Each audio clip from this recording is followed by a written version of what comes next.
இப்ப அததான் நம்ம செய்து கொண்டிருக்கோம். நீங்க தேவைன்னா போடலாம், தேவையில்லைன்னா போட வேண்டியது இல்ல. புரியுதா? நடிகனை நேசிக்கிறவர் இங்க, நாட்டை நேசிக்கிறவர் இங்க. புரியுதா? திரை கவர்ச்சியா, இன எழுச்சியா, இது மங்கும் இது பொங்கும், எந்த பக்கம் நிக்க போறாங்கிறதா பிரச்சனை. அது வந்து தாத்தா காமராஜரே மணிக்கணக்கா பேசிட்டு நான் சொல்ல வேண்டியது சொல்லிட்டேன், நல்ல மனுஷன் பார்த்து ஓட்டு போடுங்க. அதாவது நான் என்ன சொல்றேன், உங்ககிட்ட சொல்றது சொல்லிட்டேன், போட்டா போடுங்க, போலன்னா போங்க, என் பிறவி கடமை செஞ்சிடறேன். புரியுதா உங்களுக்கு? அவ்வளவுதான், அவ்வளவுதான்.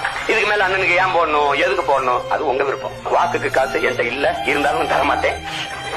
அது தேவை. ஏன்னா உங்களுக்கு தெரியும், அறிவாசான அம்பேத்கர் எவ்வளவு வழி இருந்தார். மதிப்பு மிக்க நம் உரிமைகளை சில ரொட்டி துண்டுகளுக்காக விற்பது அவமானகரமானதுங்கிறார். நம்முடைய தாத்தா தெய்வ திருமன் முத்துராமலிங்க தேவர் வாக்குக்கு காசு கொடுக்கிறவன் பாவி, அந்த காசை வாங்கி கொண்டு ஓட்டு போடுகிறோம், தேச துரோகிங்கிறது. அப்படின்னா நம்ம எவ்வளவு பெரிய தேச துரோக குற்றத்தை எத்தனை தடவை செஞ்சுட்டு இருக்கோம். வேற எங்க அண்ணா என்கிற பெருந்தகை தங்கத்தை யாராவது தவிட்டிற்கு விற்பானாங்கிறதுல அவங்க அதுதான் தவிட்டுக்கு வாங்கிட்டு இருக்க ஒவ்வொரு தடவை கவனித்துக்கிறது. அதனால மதிப்புமிக்க நம்முடைய வாக்கை அநீதிக்கு எதிராக தூக்கணும். நல்ல ஆட்சி, நல்ல அரசியல் மலர்வதற்கு பாடுபடணும்.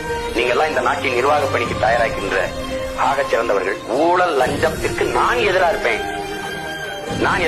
ஒரு சகாயம் பத்தல, நாம் ஒவ்வொருவரும் சகாயமாக மாறினா நாடு மாறிடும். இவ்வளவுதான் இங்க இருக்குது.